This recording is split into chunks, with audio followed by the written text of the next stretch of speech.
the early 2000s, Anna Benson's name was often accompanied by words like glamorous, outspoken, and unpredictable. She had once posed as a model, dabbled in reality television, and earned notoriety as the fiery wife of Major League Baseball pitcher Chris Benson. To the outside world, she seemed like a woman who thrived on attention, whether through magazine spreads, television appearances, or bold statements that made her a fixture of gossip columns. But beneath the glitz of her public persona lay a turbulent life, one that would eventually land her behind bars. Anna was born in Mableton, Georgia, and her early years were far removed from the glossy, chaotic life she later embraced. By her late teens, she had started modeling, trying to break into an industry that promised fame and fortune, but often delivered instability and fleeting recognition. What set Anna apart wasn't just her striking looks, but also her brazen attitude. She spoke her mind without hesitation, cultivating an image that was bold, controversial, and often confrontational. In 1999, she married Chris Benson, who was then a promising young pitcher for the Pittsburgh Pirates.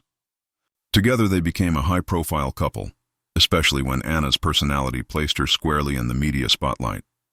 She wasn't just a baseball wife who stood quietly by her husband. Anna was outspoken about her views on relationships, fame, and her own troubled past.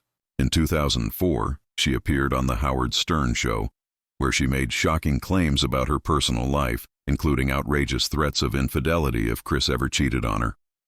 The public was simultaneously scandalized and fascinated. For many, Anna became the embodiment of a modern-day bad girl celebrity, bold, glamorous, and unafraid to shock. Yet behind the sensational headlines was a marriage unraveling under the weight of volatility and mistrust. Friends close to the couple would later describe years of turbulence, arguments, and Anna's increasingly erratic behavior. By 2012, Chris Benson filed for divorce, citing irreconcilable differences. The separation triggered a downward spiral for Anna. The fame she once wielded as a weapon against obscurity began to fade, leaving behind financial strain and emotional instability. The breaking point came on July 8, 2013. Anna arrived at Chris's home in suburban Atlanta late at night. She wasn't there for reconciliation or closure. She came armed and armored. Dressed in a bulletproof vest and wielding a gun and metal baton, she stormed inside and confronted her estranged husband.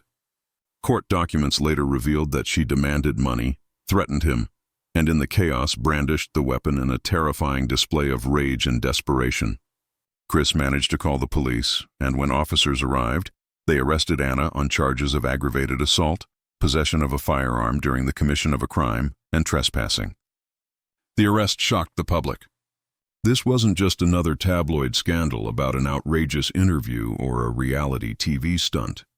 This was a former model and television personality, once photographed in glamorous dresses on red carpets, now sitting in a mugshot, eyes hollow, facing serious prison time. The image was jarring. A woman who had once embodied glitz and bravado, reduced to an emblem of self-destruction. During her court appearances, Anna's legal team argued that her actions were fueled by emotional turmoil and the collapse of her marriage. She pled guilty to aggravated assault and was sentenced to 15 years of probation, narrowly avoiding a lengthy prison term. However, her troubles were far from over. By 2016, she had violated the terms of her probation and was sentenced to several years in prison. The glamorous life she once flaunted had crumbled into a harsh reality of confinement. Media coverage of Anna's downfall painted a stark contrast between her former life and her new one. Stories that once highlighted her flamboyant personality and designer wardrobe were replaced by reports of her prison term and struggles with addiction. The woman who once posed for glossy photos and captivated talk show audiences was now confined to an orange jumpsuit and gray walls, her fame a distant memory. The public's fascination with Anna Benson wasn't simply about her crime, it was about the trajectory of her life. How did a woman who once had access to wealth, fame, and a platform for self-expression end up on the wrong side of the law? Some blamed her temper, others pointed to her troubled upbringing, and many believed her thirst for notoriety became her undoing. Whatever the explanation, Anna's story remains one of the most vivid examples of how fame can magnify flaws and accelerate a descent into chaos. Today, when people remember Anna Benson, it is not for her modeling career or her appearances on reality television.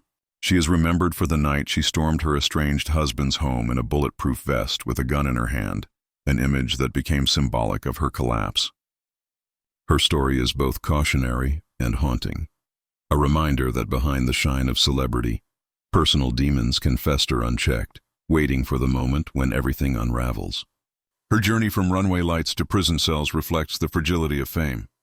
In Anna Benson's life, trust ended long before crime began, but crime made sure her legacy would never escape it. Tabby Brown was a name that once carried the allure of glamour and possibility. Born in South London in 1985, she grew up with aspirations that stretched far beyond the streets she called home.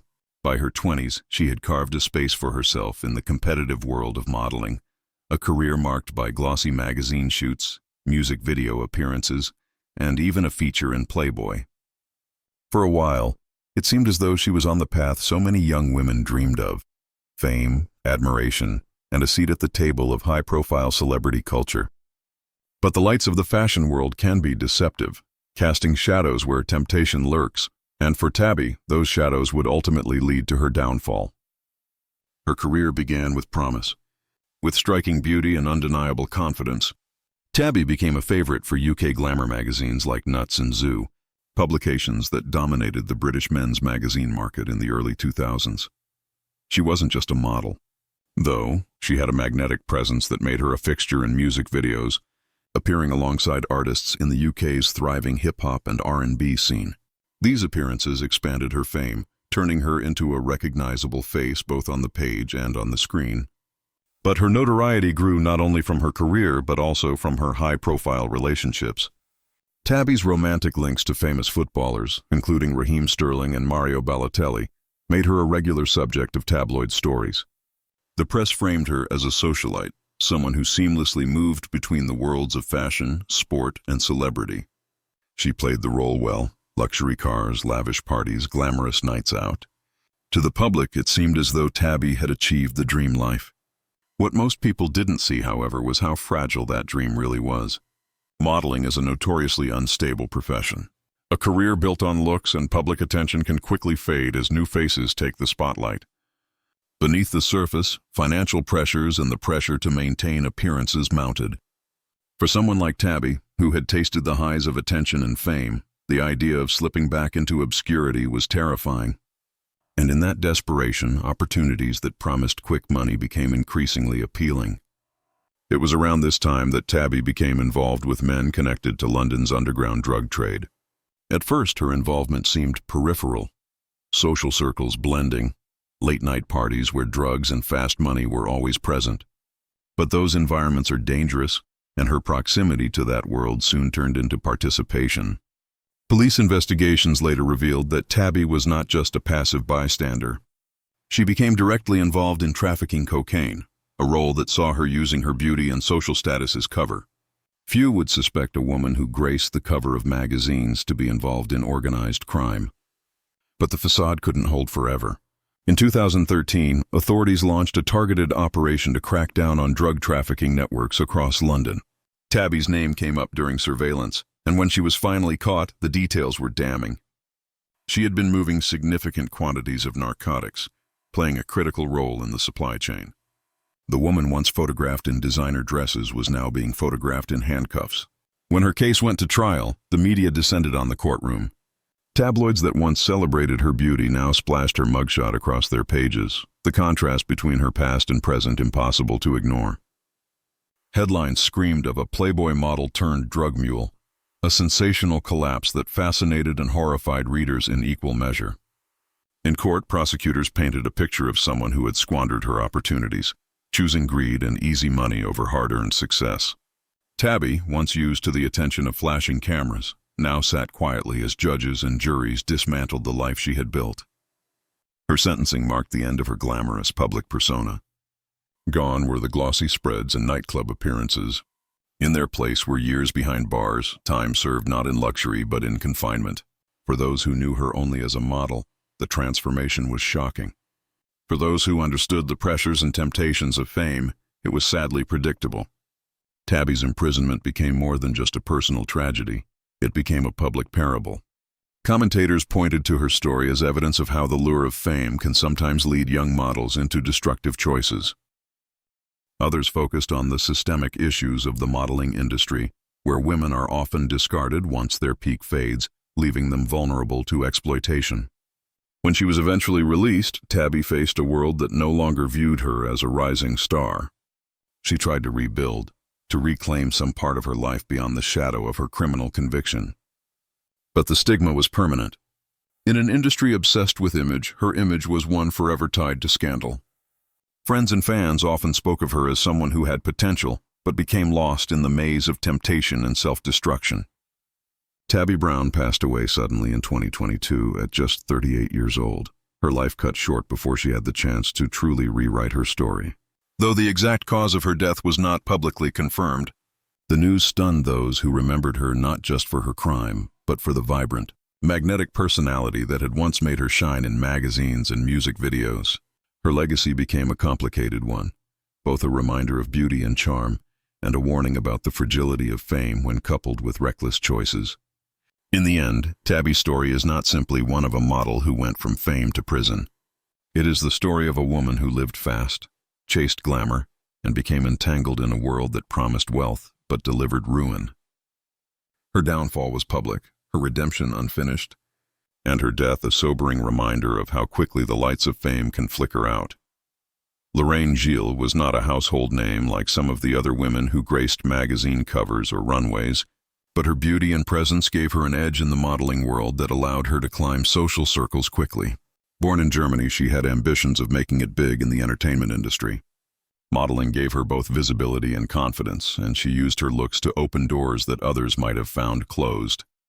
For a time, it seemed as if her life would follow the path of countless models before her. Photo shoots, promotional work, and the occasional opportunity to rub shoulders with the famous. But for Lorraine, the lines between personal ambition, scandal, and crime blurred until she crossed a point of no return. Her name first exploded into public consciousness during the sensational divorce case of Mel B, the former Spice Girl, and her husband, Stephen Belafonte. Lorraine had been employed as their nanny, a position that brought her into the private world of a high-profile couple. What began as a job soon became something far more complex. Court documents revealed allegations of affairs, manipulation, and a tangled web of personal relationships that placed Lorraine squarely at the center of one of the most publicized celebrity divorces of the decade. Her modeling background, combined with her beauty, only intensified the attention. Photographs of her circulated in tabloids, painting her as both a seductress and an opportunist. But the scandal with Mel B was only one layer of Lorraine's story. While much of the media focused on the salacious details of the divorce case, few were aware of the darker path Lorraine had already begun to walk. Investigators in Europe later uncovered that she had engaged in fraudulent schemes and theft, using her position of trust to manipulate and exploit those around her. Her modeling image, poised, polished, and photogenic, became the perfect disguise. To outsiders, she was glamorous, someone who fit naturally into wealthy environments. To those who trusted her, she projected charm and reliability. That duality gave her leverage, but it also made her betrayals all the more cutting. Victims of her schemes spoke about how blindsided they felt, describing her as someone who had used her beauty and status to mask calculated dishonesty. Fraudulent transactions, siphoning of funds, and manipulative tactics created a pattern that was impossible to ignore. When the truth came to light, it was not the story of a naive young woman caught in unfortunate circumstances. Instead, prosecutors argued it was the story of a woman who had knowingly taken advantage of others for her own gain. By the time Lorraine faced legal consequences, the tabloid fascination with her role in Mel B's divorce resurfaced, this time reframed through the lens of crime. The world that once viewed her as the nanny at the center of celebrity drama now saw her as a convicted criminal. The juxtaposition was stark. Glossy images of Lorraine dressed in stylish outfits alongside grim photographs from court appearances where her fate was no longer in her own hands. Her trial attracted significant attention, not just because of the charges but because of the larger-than-life persona the media had built around her. For some, she became a symbol of betrayal, someone who had infiltrated a celebrity household, manipulated relationships, and later exploited others financially. For others, her story was less about crime and more about the destructive pull of ambition, where the need for money and recognition can twist into criminal desperation. When sentencing was handed down, Lorraine's future shifted irrevocably. Prison replaced the glossy lifestyle, and her name became permanently tied to deception. The same press that once painted her as glamorous now immortalized her as a cautionary tale. Friends from her past modeling days spoke with shock, describing how they could never have imagined her life taking such a turn. But those who had been closer to her acknowledged a darker streak, ambition that sometimes edged into ruthlessness, a determination to get ahead no matter the cost. Her imprisonment forced the public to confront uncomfortable questions. How much of her downfall was a result of her own choices, and how much was the product of an industry and culture that rewards appearances and connections above substance? Lorraine's story blurred the line between scandal and crime, making it hard to separate her role in celebrity gossip from her reality as a convicted fraudster. For Lorraine herself, the transformation was complete. Whatever aspirations she once had in modeling or entertainment were gone, replaced by the label of criminal. Her reputation, forever tied to scandal and betrayal, meant there was no easy path back into the public's good graces. Looking back, Lorraine Gill's story is not just about one woman's descent into crime. It is about how beauty and ambition, when mixed with poor choices and moral compromise, can create a life built on deception. She had access to opportunity, connections to fame, and the tools to build a sustainable career, but she chose a path of exploitation instead. The result was inevitable: prison time, public disgrace, and a legacy forever marked by scandal. Her story is chilling because it demonstrates how easily appearances can deceive. Lorraine Gilles was once photographed as the glamorous face at celebrity parties and on modeling shoots, but behind the camera flashes, she was weaving a web that would ultimately ensnare her. Her fall serves as a reminder that the world of fame and beauty is not always what it seems, and sometimes it hides choices that lead straight to a prison cell. Suzanne von Richthofen's story is one of the most infamous criminal cases in Brazil's modern history, a tale so shocking that it continues to haunt the nation decades later. She was not a professional model in the strict sense, but her striking beauty, privilege, and media presence gave her the kind of public visibility often associated with models and socialites. Her face, once admired in photographs of a wealthy young woman from São Paulo's elite, would soon become inseparable from the brutal murder of her own parents, a crime she not only condoned but carefully orchestrated. Suzanne was born in 1983 into one of Brazil's most privileged families. Her father, Manfred von Richthofen, was a respected engineer of German descent, and her mother, Mauricia, was a psychiatrist. Together they built a life of wealth and comfort in São Paulo, raising Suzanne in an environment of financial security and opportunity. The family's home was lavish, her education private, and her lifestyle enviable. To outsiders, it looked like the perfect upbringing, a young woman blessed with intelligence, charm, and every advantage money could buy. But Suzanne was restless. By her late teens, she fell into a relationship with Daniel Cravinhos, a young man from a less privileged background who shared her rebellious streak. To Suzanne's parents, Daniel was entirely unsuitable. He came from a modest family, was seen as lazy, and was deeply immersed in drugs and motorcycle culture. Manfred and Mauricia disapproved, fearing that he would derail their daughter's future. The more they tried to pull her away, the more determined Suzanne became to stay with him. What began as teenage defiance grew into an obsession, and soon, Suzanne and Daniel began to see her parents not just as obstacles, but as enemies. By 2002, tension in the household had reached unbearable levels. Suzanne's parents had threatened to cut her off financially if she continued the relationship. For Suzanne, who had grown accustomed to a life of privilege, the thought of losing that comfort was intolerable. In Daniel, she found both validation and a partner willing to take drastic measures. Together, with Daniel's brother Christian, they began to plot the unthinkable, the murder of Manfred and Mauricia. On the night of October 31, 2002, Suzanne carried out her plan. She invited her parents to dinner, maintaining a facade of normalcy. Later that night, while her parents slept in their luxurious São Paulo home, Daniel and Christian entered the house. Suzanne unlocked the doors and deliberately removed the family's guard dog to ensure nothing interfered. Then she quietly withdrew to wait in another room. With iron bars, Daniel and Christian brutally attacked Manfred and Mauricia as they slept, bludgeoning them to death. The scene was horrifying.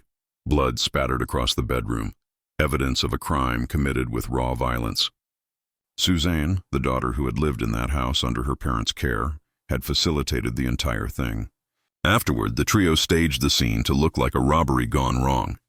They scattered items around the house and fled, hoping police would believe the story.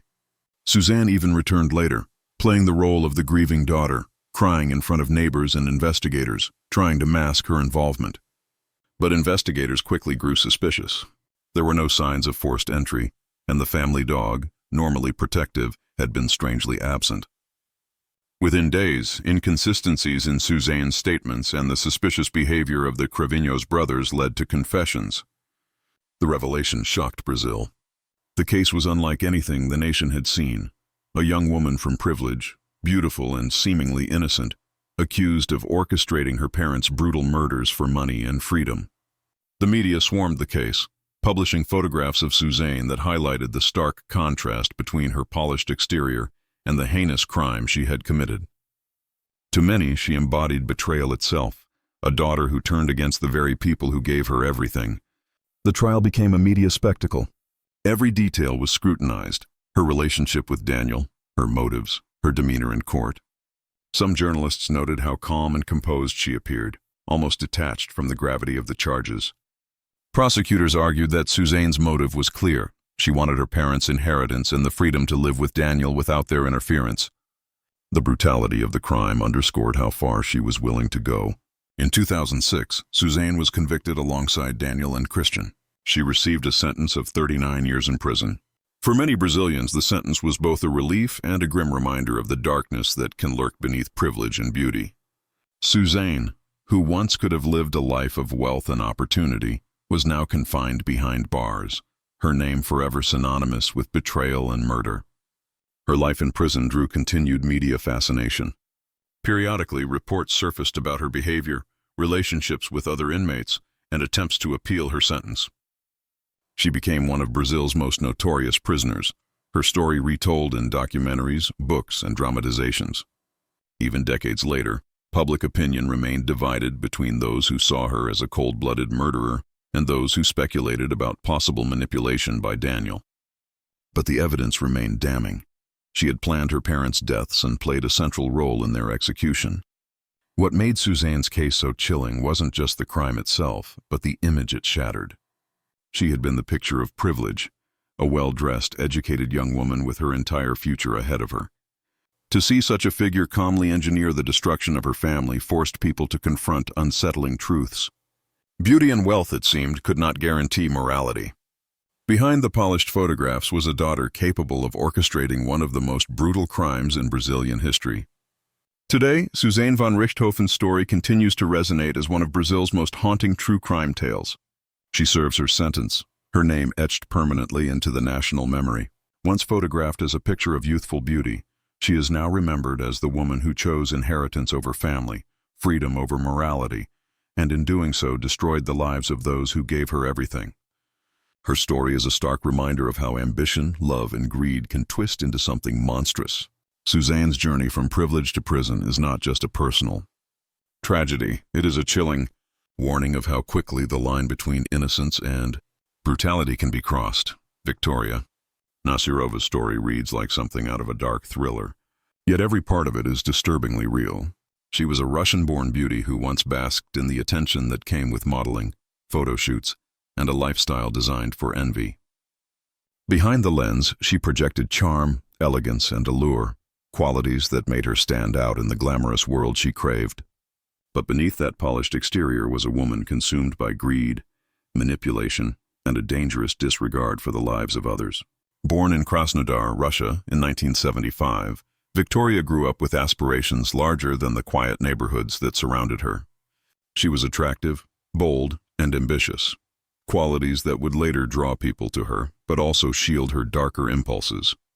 By her 20s, she was living in Moscow, moving in circles where beauty could open doors, whether in modeling gigs or in relationships with wealthy men who could finance her desires. Money and luxury fascinated her, and she seemed to know instinctively how to exploit her looks and charm to obtain them.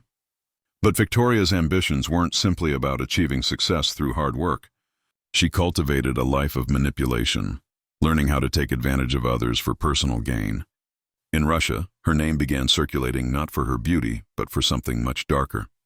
In 2014, she became a suspect in the mysterious death of her neighbor, Alla Alexenko.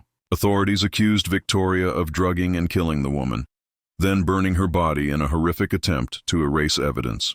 Though investigators closed in on her, Victoria fled Russia before she could be prosecuted. That act alone would set her on a path of crime that would follow her across continents. By the mid-2010s, Victoria had relocated to the United States, settling in New York. There she began to reinvent herself, using her looks and charm to slip into the city's Russian-speaking immigrant community. She posted glamorous photographs on social media, fur coats, jewelry, selfies designed to project the image of a confident woman who had it all. But beneath the curated images was someone still willing to use deceit and crime as her means of survival. One of her most notorious crimes in America unfolded in 2016, and it sounded like something out of a fairy tale twisted into nightmare. Victoria had grown envious of another Russian woman living in New York, a young beautician named Olga Tsvik. Olga was not only attractive, but also bore a striking resemblance to Victoria. That resemblance sparked a sinister idea. Victoria decided she would poison Olga with a cake laced with a powerful sedative, kill her, and steal her identity. By assuming Olga's life, Victoria could potentially erase her own criminal past and secure a fresh start under someone else's name. The plan was chilling in its detail. Victoria purchased a cheesecake, a sweet, seemingly innocent gift, and delivered it to Olga, posing as a friend. Olga, touched by the gesture, ate some of the dessert. Almost immediately, she began to feel dizzy, weak, and overwhelmed. She collapsed, losing consciousness. Victoria had spiked the cheesecake with phenazepam, a potent Russian tranquilizer not commonly known in the United States. As Olga lay unconscious in her queen's apartment, Victoria staged the scene to make it look like a suicide. Pills were scattered around the bed, and attempts were made to erase fingerprints. Victoria then stole Olga's valuables, including cash and identification documents, and left her there, believing she would not survive. But fate intervened. Olga didn't die. Neighbors found her and called for help, and after treatment, she recovered. When she awoke and pieced together the events, suspicion turned quickly toward Victoria. Investigators began digging into Victoria's past, and the threads of her crimes began to unravel. The attempted murder of Olga was not her only transgression. Authorities discovered evidence linking her to fraud schemes, identity theft, and the earlier suspicions surrounding her neighbor's death in Russia. Her glamorous social media persona was revealed to be a facade covering years of manipulation and violence. The case drew international media attention. The image of a glamorous Russian woman trying to poison someone with a cheesecake was almost surreal. Yet it underscored the ruthlessness Victoria carried behind her carefully constructed charm. Prosecutors described her as a predator, someone who exploited beauty and trust for her own survival. In 2019, after a lengthy investigation and trial, Victoria Nazarova was found guilty of attempted murder, assault, and other charges related to the poisoning of Olga. The trial painted her as a manipulative figure who showed no remorse, and witnesses testified to her history of deception. In 2023, she was sentenced to 21 years in prison. For many, the sentence symbolized justice, not only for Olga, but also for the countless others Victoria had deceived or harmed along her path. What made her story resonate was not just the crime itself, but the way it collided with her outward image. Victoria had lived much of her life projecting beauty and sophistication, the kind of persona admired in modeling circles and envied on social media. Yet behind the lens was a woman willing to destroy lives to maintain her own comfort. She was a fugitive, a con artist, and ultimately a would-be murderer who used sweetness as a weapon, literally serving poison under the guise of cake. The fall of Victoria Nazarova is chilling because it forces us to confront the gap between appearance and reality. The photographs of her in furs, makeup perfectly applied, now stand in stark contrast to the mugshots taken after her arrest. The woman who once presented herself as untouchable glamour is now confined behind prison walls, her name synonymous not with beauty but with betrayal and cruelty.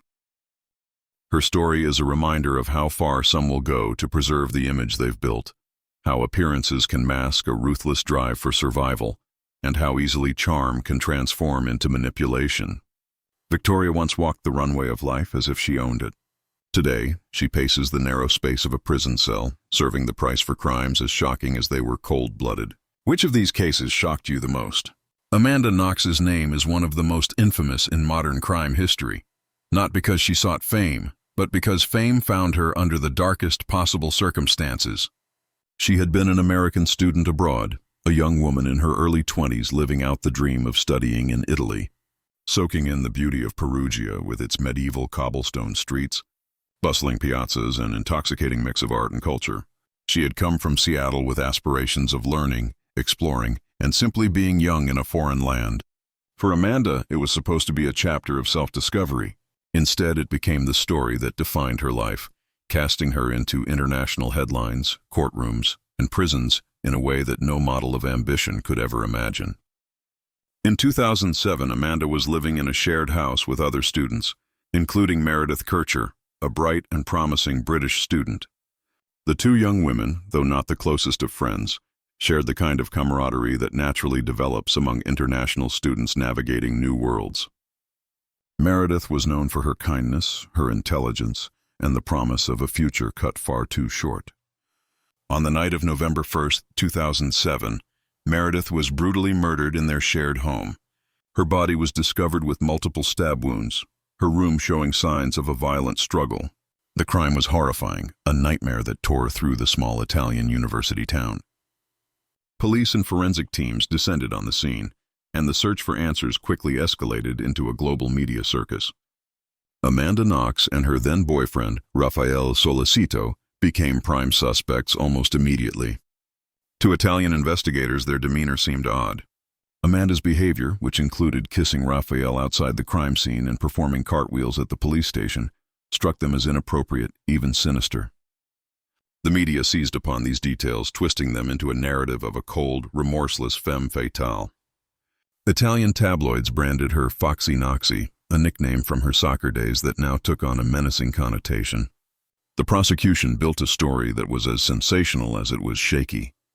They argued that Amanda, Raffaele, and another man, Rudy Geddy, had been involved in a twisted sexual encounter gone wrong, culminating in Meredith's murder. The alleged motive shifted often, sometimes jealousy, sometimes drugs, sometimes sheer thrill-seeking. But what remained consistent was the focus on Amanda as the centerpiece of this imagined debauchery. Evidence against her was flimsy and later discredited, but at the time it seemed damning. A kitchen knife found in Raffaele's apartment was said to match Meredith's wounds, and police claimed it bore Amanda's DNA on the handle and Meredith's on the blade. However, forensic experts would later reveal that the supposed traces of Meredith's DNA were so minute they should never have been considered reliable. Other evidence, like a bra clasp found weeks later in the crime scene, was contaminated and mishandled. Yet despite these glaring flaws, the narrative stuck. In 2009, Amanda Knox and Raffaele Solicito were convicted of Meredith's murder. Amanda received a 26-year prison sentence. She was just 22 years old. The verdict sent shockwaves through the world. To some, she was a villain, a manipulative woman whose smile hid a capacity for violence. To others, she was a scapegoat, a young woman trapped in a flawed justice system and vilified by a ravenous press. Prison in Italy was a brutal reality for Amanda. She endured isolation, fear, and the crushing weight of being painted as a monster by much of the global media. Letters from her time behind bars later revealed the mental torment she suffered, clinging to books and writing as a way to preserve her sanity. For 4 years, she lived under the shadow of a conviction that seemed to define her entire existence. But the fight for Amanda's freedom never ceased. Appeals were filed and legal teams worked tirelessly to expose the cracks in the case. In 2011, an appeals court acquitted Amanda and Raffaele, citing a complete lack of credible evidence. Amanda returned home to the United States, greeted by supporters who saw her as a survivor of injustice. Yet the story was far from over. In 2013, Italy's highest court ordered a retrial. Amanda and Raffaele were once again convicted in 2014, only to have that conviction overturned definitively by Italy's Supreme Court in 2015. After 8 long years, Amanda was finally officially exonerated of Meredith Kircher's murder. The court acknowledged the grave errors in the investigation and prosecution, effectively declaring Amanda innocent of the crime that had consumed her life. Still, the damage had been done. Amanda Knox's name remained synonymous with murder in the minds of many. The nickname Foxy Knoxy continued to haunt her, a tabloid invention that reduced her humanity to a caricature. Even in freedom, she found herself imprisoned by the court of public opinion. For Amanda, rebuilding life after prison meant confronting a world that would never truly let her escape the shadow of Perugia. She wrote a memoir, spoke publicly about her ordeal, and became an advocate for criminal justice reform. She married, had children, and tried to reclaim her identity beyond the headlines. Yet the haunting question remains: how much of her story is about Amanda herself, and how much is about the world's obsession with turning tragedy into spectacle? The murder of Meredith Kircher was a tragedy beyond comprehension, and Amanda Knox's entanglement in the case revealed the flaws of a justice system swayed by media narratives and cultural biases. Whether people see Amanda as a victim or remain skeptical, her story forces us to confront how quickly suspicion, appearances, and the hunger for sensationalism can destroy lives. Amanda Knox was not the glamorous model that tabloids often fixated on, but she became a symbol of how easily women can be objectified, vilified, and turned into archetypes, whether angel or demon, by a world hungry for drama. In her case, the cost of that hunger was nearly a lifetime in prison for a crime she did not commit. Angela Coates never set out to be infamous. She had once dreamed of glamour, lights, and fashion spreads, chasing the kind of modeling career that promised both admiration and stability. For a time, she managed to step into that world. Born in Georgia, she possessed a striking beauty that translated well into photo shoots. Her features carried a charisma that cameras loved, something that brought her opportunities as a model, and later a brief spotlight as a magazine cover girl. For young women like Angela, the modeling industry represented a ticket to something bigger, an escape from the ordinary. But in 2014, Angela's name reached the public not for her modeling achievements, but for something entirely different: a mugshot. She had been arrested in Georgia on a charge of disorderly conduct, a relatively minor offense that usually wouldn't make headlines. Yet when her booking photo was released, it instantly went viral. With her sharp cheekbones, flawless skin, and captivating expression, Angela's mugshot looked less like an image from a police file and more like a professional photo shoot. Within hours, social media had dubbed her the prettiest convict in America. The internet fascination with her mugshot thrust Angela into an unwanted kind of fame. Articles, memes, and online posts spread her image across platforms worldwide. Some saw her beauty as ironic, given the circumstances of her arrest. Others romanticized her as a kind of fallen angel, a woman too beautiful to belong behind bars. People shared her photo not out of concern for her life, but as entertainment. Angela herself expressed frustration in later interviews, noting how demeaning it felt to be reduced to a viral image when the reality was far less glamorous. But Angela's troubles extended beyond that one arrest. Like many who find sudden internet notoriety, her life became increasingly complicated. While the mugshot had briefly turned her into a viral sensation, it also exposed her to scrutiny and questions about her choices. Her arrest was part of a pattern of run-ins with law enforcement that chipped away at the polished image she had tried to build through modeling. What should have been a momentary stumble turned into a lasting shadow over her career. The darker truth of Angela's life emerged in the years that followed. Opportunities in modeling dwindled as her name became more associated with the mugshot than her work. Employers and agencies hesitated to work with someone linked to scandal. She was no longer the promising young woman on magazine covers, but rather a cautionary tale of how quickly public perception could change. Her beauty, which had once been her ticket into the modeling world, became a curse when paired with criminal records and media exploitation. The irony was cruel. The very mugshot that should have marked her lowest point had also been the photo that catapulted her into global attention. Yet instead of elevating her, it trapped her in a cycle of notoriety she couldn't escape. Angela herself reflected on how damaging that viral moment had been.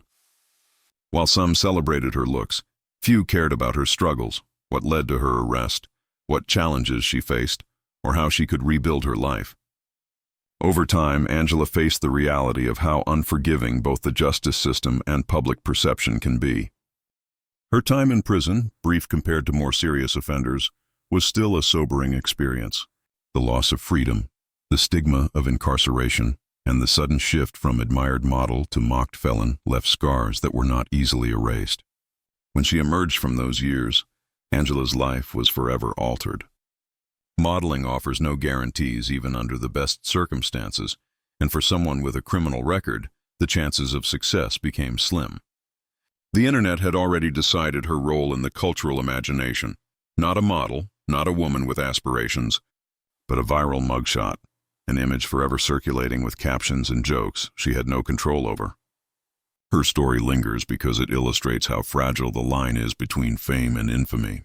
Angela Coates was undeniably beautiful, a woman who had once graced the covers of magazines, but beauty could not shield her from the consequences of poor choices.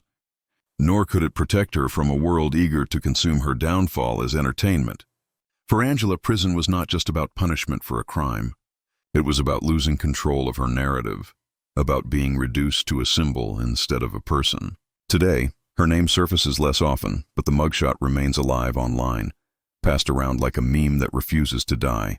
Behind that image is a woman who once dreamed of runway lights and editorial spreads, now remembered primarily for a fleeting moment of notoriety. Angela Coates's story is haunting not because of the crime itself, which was minor, but because of what it revealed about society's obsession with beauty, scandal, and downfall. It is a reminder that fame can come from the unlikeliest of places, but when it does, it may not be the kind of fame anyone would want. For Angela, the mugshot that went viral was both her crown and her curse, a reminder that behind every viral image lies a real person whose life is far more complicated than a single photograph can convey.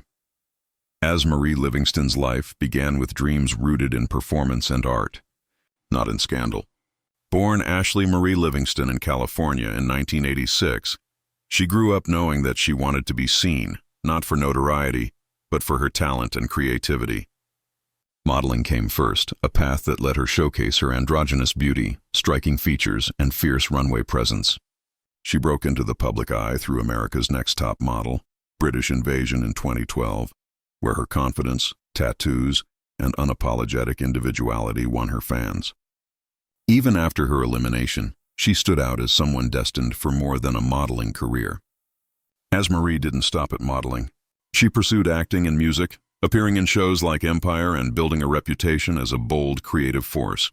In an industry that thrives on conformity, she brought authenticity. She represented queer voices, challenged beauty norms, and embodied a rare blend of resilience and artistry. For a while, her trajectory looked unstoppable. She had carved a niche for herself as a model, actress, and musician who could inspire others simply by existing on her own terms.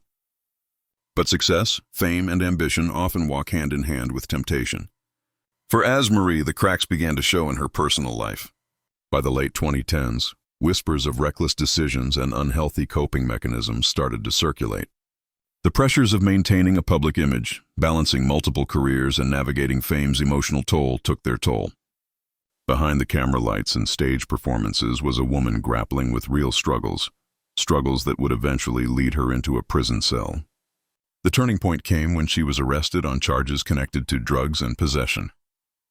For someone who had built a career on defiance and individuality, it wasn't the kind of rebellion that inspired, it was the kind that destroyed. Reports detailed how Marie had been caught with illegal substances during a traffic stop, her arrest sparking headlines that shifted the narrative from her artistry to her downfall. The news shocked many who admired her. To fans, Marie wasn't just another model. She had been a symbol of pride, strength, and individuality in an industry where such qualities often go unrewarded. Seeing her name attached to criminal charges felt like betrayal to some and heartbreak to others. It also highlighted how fragile the path of fame can be. One wrong decision, one reckless night, and years of hard work can be undone. Her time in prison was brief compared to some, but for Marie, it was transformative. The reality of incarceration stripped away the glamour, leaving only the cold truth of consequences.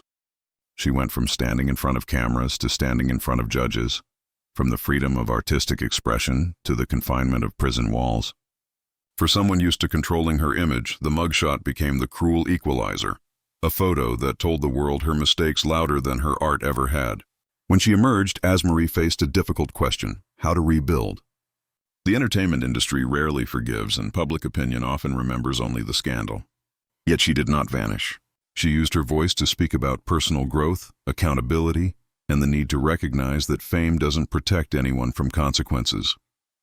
For some, her arrest became part of her story of resilience, proof that even those who fall can rise again, scarred but stronger. Still, the damage lingers. Marie's career never regained the same momentum it had before the arrest. Opportunities that once came easily became harder to secure. The shadow of prison clung to her, a reminder of choices made under pressure and pain. And yet, her story remains unique because she didn't allow herself to be defined solely by her mistakes. She leaned into her truth, continuing to create and perform, knowing that rebuilding was a slower climb than the meteoric rise she once enjoyed. Marie Livingston's story stands out in the world of models who went from fame to prison because it isn't about a con, a violent act, or a long history of deception. It's about human fragility. It's about how someone who seemed untouchable, confident, defiant, larger than life, could stumble like anyone else. Her downfall wasn't as sensational as others, but it was deeply human, a reminder that no amount of beauty, talent, or fame shields a person from their own struggles. In the end, her prison time is only one chapter in her life. Marie remains a figure who represents the complexity of ambition, the weight of mistakes, and the resilience of those who refuse to be defined by their lowest moments. Her story forces us to see the humanity behind the headlines. A young woman who reached great heights, fell hard, and continues to climb again, carrying both her scars and her strength. Paris Hilton's life has always been a performance played out under the brightest of lights. Born into wealth and privilege in 1981, the great-granddaughter of hotel magnate Conrad Hilton, she was raised in the opulence of New York and Beverly Hills. Her childhood was marked by luxury, but also by the rigid expectations of a family whose name carried weight across the world. By the time she was a teenager, Paris had begun to rebel against that rigid structure. Modeling became her escape, her way of crafting her own identity. By her late teens and early 20s, she was one of the most photographed women on earth, an heiress turned model turned socialite whose every move fascinated tabloids. She graced magazine covers, walked runways, and embodied the early 2000s era of reality TV fame. With The Simple Life, she turned herself into a pop culture phenomenon. Her blonde hair, designer outfits, and catchphrases made her a symbol of excess and celebrity culture. Paris Hilton wasn't just a model. She was a brand, a lifestyle, and for some, the definition of famous for being famous. But beneath the glittering facade was a young woman spiraling into reckless choices that would eventually land her in a prison cell.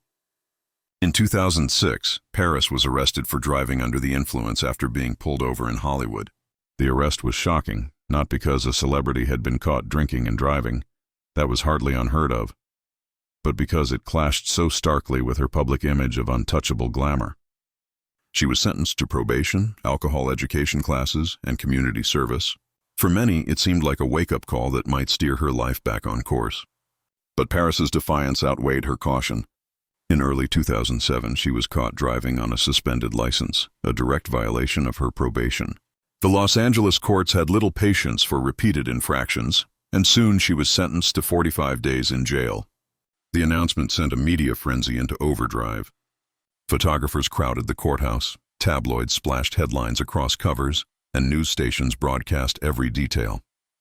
The heiress who once floated through nightclubs and catwalks now faced the prospect of trading couture for a prison jumpsuit. In June 2007, Paris reported to the Century Regional Detention Facility in Linwood, California. Her first days were chaotic. Initially, she was released after only a few days due to medical concerns, sparking outrage from the public and accusations of preferential treatment. The backlash was so severe that the judge ordered her back to prison to serve her sentence in full. This time, there would be no early release. Behind bars, Paris experienced a reality far removed from the glamorous world she had curated. Reports described her as withdrawn and shaken, struggling with the harsh conditions of prison life. The stark walls, lack of privacy, and rigid routines stripped away the image of a carefree heiress. Her meals were basic, her clothes identical to every other inmate's, and her time was dictated by rules she couldn't bend. The contrast between her life outside and her reality inside became a fixation for the press, who published endless stories about her adjustment, or lack thereof. For Paris, those 23 days in prison became both humiliation and turning point. She later spoke about the fear and despair she felt, confessing that being locked away was the lowest point of her life. Yet, in the same breath, she admitted that it forced her to reflect on her choices, her image, and the persona she had built. Prison had stripped her down to something raw and vulnerable, a side the public rarely saw. When she was released, Paris emerged into a storm of cameras, reporters, and flashing lights. To some, she was a cautionary tale of privilege unchecked. To others, she was a victim of a system eager to make an example of her because of her fame. But whatever side people took, her time in prison permanently altered her public image. She was no longer just the untouchable heiress. She was a woman whose mistakes had caught up with her in the most public way possible. In the years that followed, Paris tried to rebuild. She continued modeling, DJing, and expanding her business empire, but the specter of her prison time never fully left. Every article about her, every documentary, and every retrospective on her career inevitably included those mugshots, those days in Linwood. It became part of her mythology, the glamorous heiress who had once been humbled by prison walls. Her story is haunting, not because her crime was extraordinary, it was not, but because it showed how fragile the carefully constructed facade of fame could be. Paris Hilton had lived a life that seemed insulated from consequences, yet in that summer of 2007, the walls of a prison cell proved otherwise. The woman who had once defined carefree glamour became, for a brief but unforgettable moment, a symbol of reckoning. Paris Hilton's fall and rise reflect a broader truth about fame, that no one, no matter how wealthy or beautiful, is immune to the weight of their own choices. For her, prison was a crucible, one that transformed her from a tabloid punchline into a figure who, however reluctantly, had to face reality. Stephanie Pratt was the picture of California sunshine when she first burst into the public eye. Born into a wealthy family in Los Angeles, she grew up in the glow of privilege and possibility. Her older brother, Spencer Pratt, had already made his name in the tabloids through his reality TV antics, and when Stephanie joined the cast of The Hills, she was instantly recognizable. With long blonde hair, a bright smile, and a designer wardrobe, she embodied the aspirational lifestyle so many young people dreamed of. For a time, Stephanie was not just a supporting character on a reality show. She was a brand in her own right, gracing magazine covers, appearing at high-profile events, and building a reputation as one of the faces of Los Angeles youth culture. But behind the cameras, the cracks were beginning to show. Reality TV fame can be intoxicating, but it is also fleeting, and Stephanie struggled to maintain her footing as the pressure of public scrutiny mounted. Long nights out became longer still, and the world that had once celebrated her image began to whisper about her excesses. The whispers became headlines when, in 2006, she was arrested in Hollywood for shoplifting $300 worth of clothing from Neiman Marcus. For many, it was baffling. Why would someone with wealth and fame risk everything for a petty crime? Her mugshot, widely circulated in the media, showed a young woman who seemed more lost than malicious, caught in the chaos of her own unraveling. After pleading guilty, Stephanie was sentenced to probation and ordered to attend counseling. For a while, it seemed like the arrest might be nothing more than a youthful mistake that could be left in the past. She continued on the hills, even gaining sympathy from some fans who saw her as a young woman trying to find her place in a world that thrived on tearing its stars apart. Yet the demons she wrestled with did not vanish so easily. By 2009, she was once again in the headlines, this time for driving under the influence after leaving a party. Police pulled her over when she swerved across lanes, and tests revealed she was intoxicated. She was arrested and later released on $5,000 bail, but the damage to her reputation was done. Stephanie's arrest added her to a growing list of young Hollywood personalities whose fame seemed inseparable from scandal. The narrative of privilege gone wrong became the lens through which the media reported her every move. For Stephanie herself, the incident was another low point in a spiral that she seemed unable to control. Reality TV amplified her mistakes, replaying her confrontations, her tears, and her reckless choices for millions of viewers. The glamour of Hollywood had turned into a pressure cooker, and Stephanie was caught in the heat. The trial that followed her DUI was not dramatic in the way that murder trials or celebrity embezzlement cases might be, but it was no less damning for her public image. She pled no contest and was ordered to attend mandatory alcohol education classes, pay fines, and extend her probation. In interviews afterward, Stephanie admitted that she struggled with substance abuse, and that the world of reality TV often enabled destructive behavior rather than discouraging it. Still, for fans and critics alike, the arrests marked a turning point. Stephanie was no longer just a reality star. She was a cautionary tale about the cost of fame, indulgence, and the lack of accountability that often comes with privilege. In the years that followed, Stephanie attempted to rebuild her life. She spoke openly about her battles with addiction, trying to frame her story as one of recovery rather than destruction. She moved to London for a time, where she found a quieter form of celebrity on Made in Chelsea, a British reality show. There, she reinvented herself as an international socialite, but the shadow of her past never completely lifted. Interviews with her often circled back to the same questions. What drove her to steal when she had money? Why risk her life and others on the road with alcohol? And what role did fame itself play in pushing her toward the edge? For Stephanie, the aftermath was complicated. She did not serve long stretches in prison, but her time behind bars, even short stays connected to her arrests, left an impression. She has spoken about the humiliation, the fear, and the way her choices led her to places she never imagined. She lost endorsements, tarnished her public reputation, and carried the stigma of her record wherever she went. Fame had made her mistakes public, and prison, however brief, had made them permanent. Today, Stephanie Pratt exists in a liminal space between nostalgia and infamy. To some, she's a reminder of the golden days of reality television, when The Hills was the cultural obsession of an entire generation. To others, she's a symbol of how fame can consume rather than uplift, exposing the vulnerabilities of those least prepared to handle it. The reflection her story leaves behind is sobering. Wealth and fame are not antidotes to personal demons, and often, they only magnify them. The haunting question is whether Stephanie's downfall was inevitable in the world she grew up in. Did the cameras push her to become someone she wasn't, or did they simply reveal what was already there?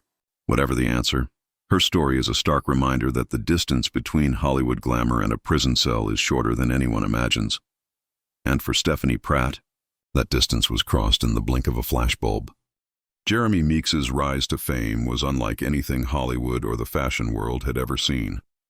Before the cameras loved him, the law knew him well. He was born in Tacoma, Washington, but raised mostly in Stockton, California, a city long known for its crime rate and economic struggles. From a young age, Jeremy's life was marked by hardship. His father was in prison for murder, and his family struggled to make ends meet. Without much guidance, Jeremy slipped into a world where survival often meant bending or breaking the law. By his teenage years, he had already accumulated a criminal record. Arrests for theft, fights, and gang affiliations became part of his identity. For law enforcement, Jeremy was just another repeat offender from a broken city. But for the people who knew him personally, he was something else. Charismatic, soft-spoken at times, and undeniably striking in appearance. His sharp blue eyes and chiseled jawline stood out even when dressed in county jail orange. That appearance became his accidental ticket to fame in 2014. At the age of 30, Jeremy was arrested in a gang sweep by Stockton police and charged with felony possession of a firearm, among other offenses.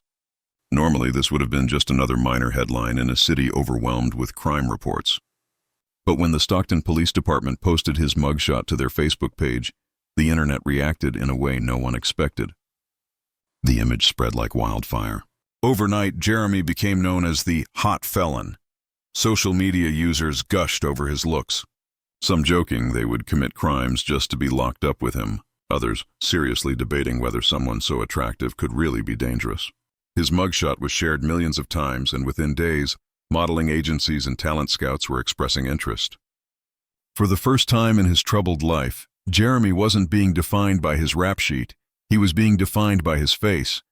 Still, beneath the memes and viral fascination, the reality was grim. Jeremy was sentenced to 27 months in federal prison. For him, those years were not glamorous. Locked away, he had time to reflect on the strange duality of his situation. The world outside was clamoring to turn him into a star, but inside, he was just another inmate. He served his sentence in Nevada and tried to stay out of trouble, understanding that his unusual fame might give him a second chance once he was free. When he was released in 2016, the prediction came true. Almost immediately, Jeremy signed with a modeling agency. He appeared in fashion magazines, walked on runways in Milan, and even landed high-profile brand deals. For a moment, it seemed like he had completely flipped his life story, from gang member to global fashion icon. Interviews painted him as reformed, grateful for his second chance, and determined not to go back to prison. But not everything was picture perfect. Jeremy's sudden success created tension in his personal life. His marriage crumbled, with his wife publicly accusing him of abandoning his family after tasting fame. Paparazzi captured him on yachts with wealthy women, reinforcing a narrative that he had traded one life of excess for another. Though no new arrests defined his post-prison years, skeptics wondered if his reinvention was genuine or just another performance in a world that loved bad boys with redemption arcs. The public reaction was divided. Some celebrated Jeremy as proof that people could change, that a man once destined for a cycle of arrests and poverty could rise to become a millionaire model. Others criticized the system that allowed him to benefit from crime, asking why someone who broke the law was rewarded with fame while countless others languished in prison unnoticed. His story forced people to confront uncomfortable questions about beauty, privilege, and the nature of redemption. Even in his modeling career, the specter of his past never fully disappeared. Articles always referred to him as the hot felon, never just as Jeremy Meeks. He was trapped between two identities, the man who once carried a gun as part of a gang and the man who now wore designer suits on runways. That tension gave his story a haunting undertone. Could he ever truly escape his past, or would he always be defined by the mugshot that made him famous? As of today, Jeremy continues to work in fashion and has even branched into acting. He is wealthier, more successful, and more visible than he ever could have imagined during his youth in Stockton. Yet the reflection his story leaves is uneasy. It shows how quickly the world can flip its perception of someone, how beauty can alter narratives of crime, and how redemption is sometimes more about public fascination than personal transformation. The chilling takeaway is that Jeremy Meeks's fame was built not in spite of his crimes, but because of them. If his mugshot had never gone viral, his story might have ended in obscurity after prison. Instead, it became a cultural phenomenon, raising questions about what society chooses to celebrate and what it chooses to ignore. Jeremy walked out of prison into a world eager to forgive him for reasons that had little to do with justice or rehabilitation, and everything to do with how he looked in a single photograph. Which of these cases shocked you the most? Was it the petty theft that spiraled into something larger, or the sudden transformation of a convicted felon into a fashion icon? Let us know your thoughts in the comments below. Your perspective helps shape the way we explore these haunting true crime stories.